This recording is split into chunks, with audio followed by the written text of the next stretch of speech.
Hello students.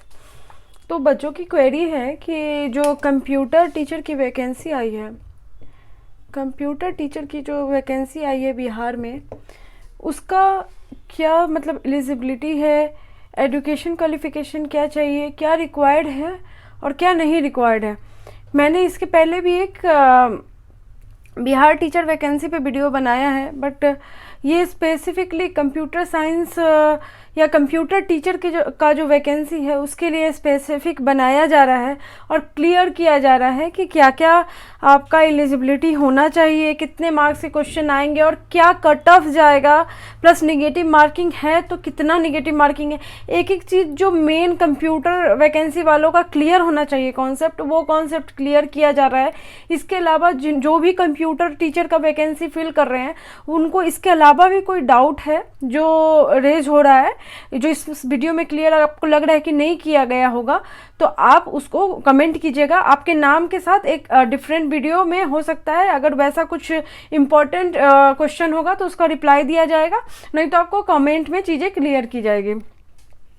तो education eligibility आपका जो है, क्वालिफिकेशन जो है वो होना चाहिए कि आप बीएससी किए हुए हो सीएस और आईटी में, ठीक है। फिर आपका बीटेक जो है, बीटेक होना चाहिए या सीएसआईटी में, मिनिमम जो आपको बोला जा रहा है बीटेक सीएसआईटी में होना चाहिए। एमटेक वाले तो ऑलरेडी मतलब फिल कर ही सकते हैं, सीएसआईटी में जो है वो फिल कर सकते हैं। बात हुई अदर ब्रांच का, क्या मतलब ईसी इलेक्ट्रॉनिक्स वाले अगर बढ़ना चाहें तो क्या, तो अदर ब्रांच वाले ने कोई ऐसा कोर्स कर रखा है, मतलब पीजी डिप्लोमा कर रखा है कंप्यूटर में, जो कि 1 ईयर का प्रोग्राम होता है, अगर उन्होंने करके रखा है कोई भी कोर्स कंप्यूटर रिलेटेड, तो वो ये एलिजिबल है इसको फिल करने के लिए। लेकिन क्योंकि ये कंप्यूटर टीचर की वैकेंसी है तो इसी वालों का भी को भी कंप्यूटर आना चाहिए। वो शिक्षा जो देने जा रहे हैं वो 11th-12th के स्टूडेंट को देने जा रहे हैं, तो उनका कंप्यूटर का कॉन्सेप्ट अच्छा होना चाहिए। जो कि बीटेक जो किए रहते हैं सीएसआईटी, वो 4 साल कोर्स जो करते हैं वो प्रॉपर कंप्यूटर साइंस का हर एक सब्जेक्ट का उनको नॉलेज होता है, जबकि 11th-12th में वो हर एक सब्जेक्ट की जानकारी मतलब उस लेवल का पढ़ाई नहीं करवाया जाता है, उससे लोअर लेवल का होता है। इसलिए बीटेक मैंडेटरी है सीएसआईटी वालों के लिए, और जो सीएसआईटी से कर रखे हैं उनको कुछ और की ज़रूरत नहीं है, वो एलिजिबल हैं इनको पढ़ाने के लिए। वो हर एक चीज़ की जानकारी दे सकते हैं 11th-12th वालों को।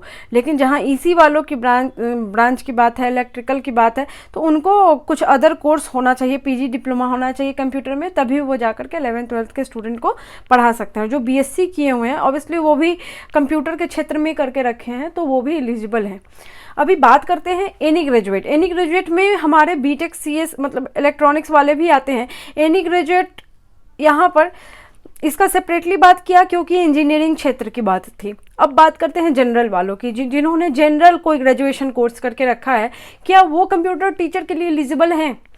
तो जिन्होंने नॉर्मल ग्रेजुएशन करके रखा है, उन्होंने कंप्यूटर साइंस का कोर्स किया ही नहीं है, तो उनको वो अगर एलिजिबिलिटी इतनी होती कि आप कोई नॉर्मल ग्रेजुएट हो तो आप नहीं पढ़ा पाओगे कंप्यूटर टीचर आप मतलब प्रॉपर्ली आप वर्क नहीं कर पाओगे, आप क्लासेस नहीं ले पाओगे। उसके लिए आपको क्या बोला गया है कि आप minimum 1 year of computer diploma A level, O level या पीजीडीसीए होना चाहिए आपका। इसमें से कोई एक भी कोर्स आपने कर रखा है पहले से, तो आपको कंप्यूटर का पूरा नॉलेज है और आप 11th-12th के स्टूडेंट को पढ़ा सकते हो। ये उनके हिसाब से, बिहार सरकार के हिसाब से ये एलिजिबिलिटी तय की गई है। अभी क्या है, बीसीए वाले भी मतलब इनका जो भी कोर्स होता है वो पूरा कंप्यूटर रिलेटेड, बीसीए एमसीए वाले जो भी हैं, ये एमसीए एमटेक वाले तो ऑटोमेटिक ही एलिजिबल हो जाते हैं। अगर बीटेक वाले एलिजिबल होते हैं तो एमसीए वाले भी एलिजिबल हैं। मिनिमम है जो आपका बीसीए डाला गया है, बीसीए वाले कंप्यूटर एप्लीकेशन में ही इनका क्षेत्र होता है, तो ये ऑब्वियसली पढ़ा सकते हैं। इनके लिए कोई ज़रूरत नहीं है ए लेवल, ओ लेवल, और अगर है तो अच्छी बात है।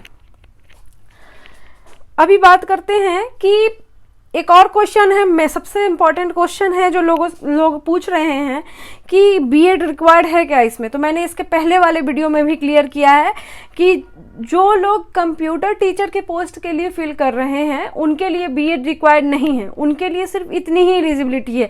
ऐसा नहीं मांगा गया है कि बीटेक प्लस बीएड होना चाहिए, बीसीए प्लस बीएड होना चाहिए, आपको बीएड रिक्वायर्ड नहीं है। बस इतना ही रिक्वायर्ड है कि आप कोई भी ब्रांच से ग्रेजुएशन किए हो, आपको कोई भी क्षेत्र में ग्रेजुएशन किए हो, आपको साथ में होना चाहिए 1 साल का पीजी डिप्लोमा और ओ लेवल या कोई भी कंप्यूटर डिप्लोमा कोर्स 1 साल का होना चाहिए।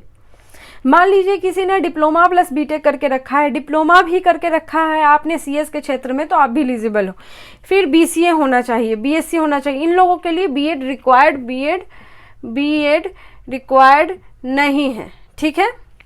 लेकिन एक बात जो है वो ध्यान देने वाली है, स्टेट बिहार का जो अपना एग्ज़ाम होता है टीईटी का, क्या वो क्लियर होना चाहिए? तो पहले हम आपको क्लियर कर लें, अगर आपका सिर्फ पेपर 1 क्लियर है तो भी आप एलिजिबल नहीं हो। आपका ये जो आपका हायर लेवल का है उसके एग्ज़ाम के लिए 11th 12th को जो आप पढ़ाने जाओगे तो आपको रिक्वायर्ड होगा टीईटी पेपर 2 क्लियर, ठीक है, नोटिफिकेशंस के हिसाब से पेपर 2 क्लियर होना चाहिए आपका। ये बिहार के लोग ही ये एग्ज़ाम दिए होंगे, ऐसा भी चांसेस है, कुछ परसेंट चांस है कि अदर स्टेट के बच्चों ने ये एग्ज़ाम दिया हो, लेकिन इसका चांस बहुत कम बनता है कि अदर स्टेट के बच्चों ने टीईटी 1 और टीईटी 2 को क्लियर किया हो बिहार के। अगर उन्होंने क्लियर किया हुआ है, प्लस ये सब के साथ आपका टीईटी पेपर 2 क्लियर मैंडेटरी है, बिहार टीईटी क्लियर होना चाहिए, बीएड रिक्वायर्ड नहीं है, ठीक है। ये आपका हुआ क्लियर चीज़ें। अब पैटर्न जो होगा, रिटन टेस्ट होगा और डॉक्यूमेंट वेरिफिकेशन होगा। बात करते हैं रिटन टेस्ट की, तो कंफ्यूजन ये है कि कुछ लोग को लग रहा है कि आपका सब्जेक्ट का पेपर आएगा प्लस जनरल स्टडीज़ आएगा। नहीं, पहले तो आपका पेपर 1 होगा जो कि प्राइमरी से लेकर हायर जितना भी 3 पोस्ट है, प्राइमरी सेकेंडरी और आपका 11th 12th का जो भी है, जो भी पोस्ट है, उसके लिए आपको पहला ये पेपर तो क्लियर करना ही होगा। ये पहला एक पेपर सबके लिए मैंडेटरी है कि आपका इंग्लिश चेक किया जाएगा कि इंग्लिश में आपका क्या नॉलेज है, जो कि 25 मार्क्स का होगा, बहुत हाई लेवल क्वेश्चंस नहीं होंगे। दूसरा है हिंदी, उर्दू और बंगाली में से कोई भी एक लैंग्वेज या फिर आपका जो भी अपना लैंग्वेज है उसमें से अगर आप मतलब कोई भी एक, जैसे मान लीजिए मैं हिंदी बोलती हूँ तो मैं अपना लैंग्वेज सेलेक्ट करूँगी हिंदी रिलेटेड क्वेश्चन आएगा 75 मार्क्स का। तो ये भी बहुत मतलब आप नहीं बोल सकते हो कि बहुत हाई लेवल आपको प्रिपरेशन इसकी करने की ज़रूरत है, क्योंकि ये आपका अपना ओन लैंग्वेज है। इसके बारे में थोड़ा बहुत बेसिक जानने की ज़रूरत होगी, आपका इसका हिस्ट्री जानने की ज़रूरत होगी। 100 मतलब आपका 75 + 25 100 मार्क्स का टोटल ये पेपर होगा जो मैंडेटरी है तीनों पोस्ट के लिए। अभी बात करते हैं सिर्फ कंप्यूटर वालों के लिए, तो ये मैंडेटरी था प्लस पेपर 2 योर सब्जेक्ट आपका क्या सब्जेक्ट है? कंप्यूटर रिलेटेड 80 मार्क्स का पेपर होगा आपका। और जनरल स्टडीज़ मतलब कि आपका जीके रिलेटेड जो होगा वो 40 मार्क्स का होगा।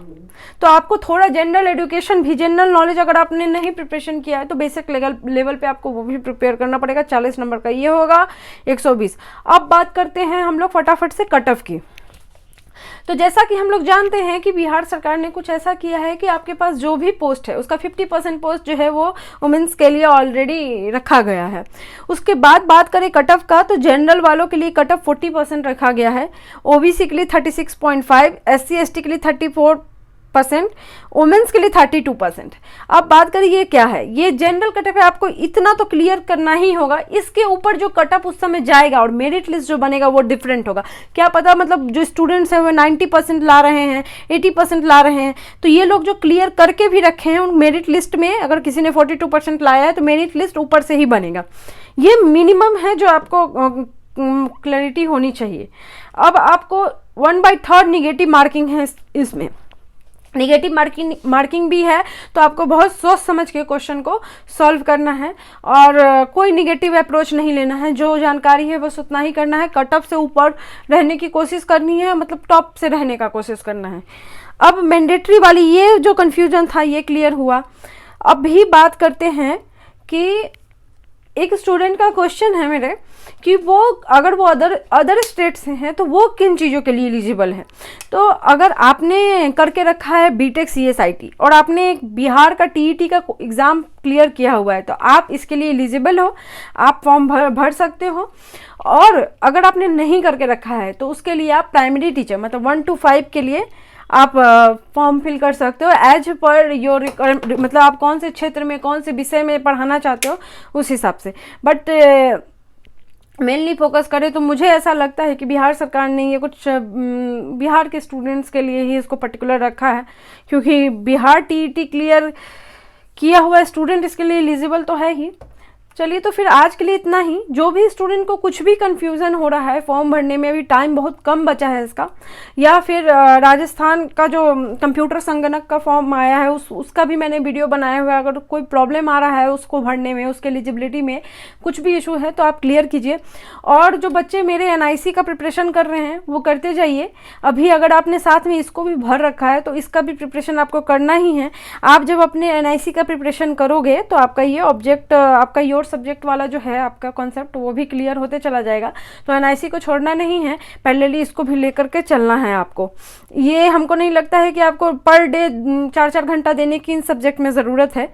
आप समय लीजिए और इसको बैठ के पढ़िए और ख़त्म करके साइड कीजिए, ऐसा कुछ आपको करना होगा, क्योंकि पैरेलली काफ़ी एग्ज़ाम्स हम लोगों को देने हैं तो पैरेलली सबका प्रिपरेशन भी चलना चाहिए। हम 1 by 1 नहीं कर सकते हैं। किसी सब्जेक्ट में मतलब किसी एग्ज़ाम में क्या होगा, 1-2 सब्जेक्ट आपका प्लस हो जाएगा, जैसे इसमें जनरल अवेयरनेस ऐड हो गया तो आपको पैरेलली आवर्स निकाल के उसको भी प्रिपेयर करना पड़ेगा। और जो स्टूडेंट्स मेरे वर्किंग हैं उनको भी ऐसे ही करना पड़ेगा कि आप सैटरडे संडे इसमें अपना थोड़ा टाइम इन्वेस्ट कीजिए, ठीक है। तो जो भी कुछ क्वेरी हो आप क्वेश्चन आउट कीजिए, आपको इसका ज़रूर आंसर मिलेगा। मैं ऑलवेज अवेलेबल हूँ आप लोगों के लिए। तो फिर मिलते हैं नेक्स्ट वीडियो में। Thank you so much, bye.